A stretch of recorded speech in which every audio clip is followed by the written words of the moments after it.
Sveiki bičiuliai, tęsiasi FIFA konfederacijų taurės turnyras ir atėjo paskutiniai grupėjo etapo mačai. Visų pirma, A grupė, kurioje situacija, kol kas tokia, kad viskas spręsis rungtynėse tarp Rusijos ir Meksikos. Tarpusavio mače rusai turi 3 taškus, meksikiečiai 4, abiejų komandų tikslas, aišku, tas pats – patekti į pusfinalį.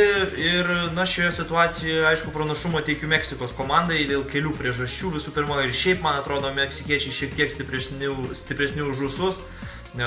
Pagal tai, ką parodė kol kas šiame čempionate, turnyre, tikrai patiko, gerą įspūdį paliko jų žaidimas prieš Portugalijos rinktinę. Iš to mačo su Naująja Zelandija galbūt didelių išvadų daryti neverta, nes buvo net 8 keitimai, sudėtyje treneris eksperimentavo, bet vis tiek 3 taškai paimti, ką reikėjo pasidarė tose rungtynėse. Meksikos futbolininkai, čia viskas paprasta, jiems užtenka lygiųjų, kad patektų tolyn rusams, yra būtina pergalė. Ir manau, kad Meksika yra komanda galinti kvalifikuotai gintis ir žaisti futbolą nuo gynybos, grįstą kontratakomis. Jau tikrai, manau, šitose rungtynėse mes pamatysim ir optimalią meksikiečių sudėtį su visais lyderiais, kurie ilsėjosi antrajame konfederacijų taurės susitikime.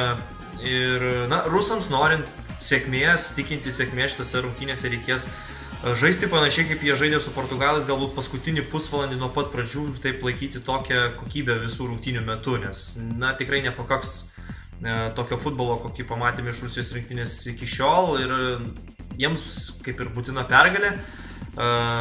Savos tribūnos, vėlgi turbūt tas pagrindinis koziris, mes matėme tikrai, kai buvo užlipę ant Portugalų antro kėlinio pabaigoje rusai, tai tas ir galių palaikymas matyti jiems suteikia energijos, bet aš vis tik galvoju, kad Meksikos komanda yra šiek tiek pranašesnė ir žinant tai, kad jiems tinka net lygiosios, manau, kad meksikiečiai pasieks čia teigiamą rezultatą. Apie kitas grupės rungtynės labai daug nėra ką kalbėti. Iš tikrųjų, Portugalija, Naujoji Zelandija, galbūt net Portugalijos rinktinės treneris pataupys kai kurios lyderius, ir bet kuri iš tikrųjų Portugalų sudėtis yra užtektinai stipri, kad nugalėtų Naująją Zelandiją. Zelandams tai jau bus tik rungtynės dėl garbės, jos nieko nelemia ir kaip ir nėra pagrindo manyti, kad su didesniais sunkumais čia susidurs Portugalijos futbolininkai, ir aš manau, kad Europos čempionai pasieks gan užtikrintą pergalę.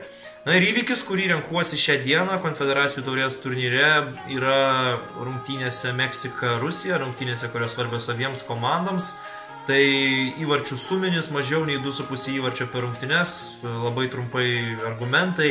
Aš manau, kad Meksikos rinktinė koncentruosis į gynybą ir bus gan atsargus futbolas, neturėtume pamatyti labai atviros kovos.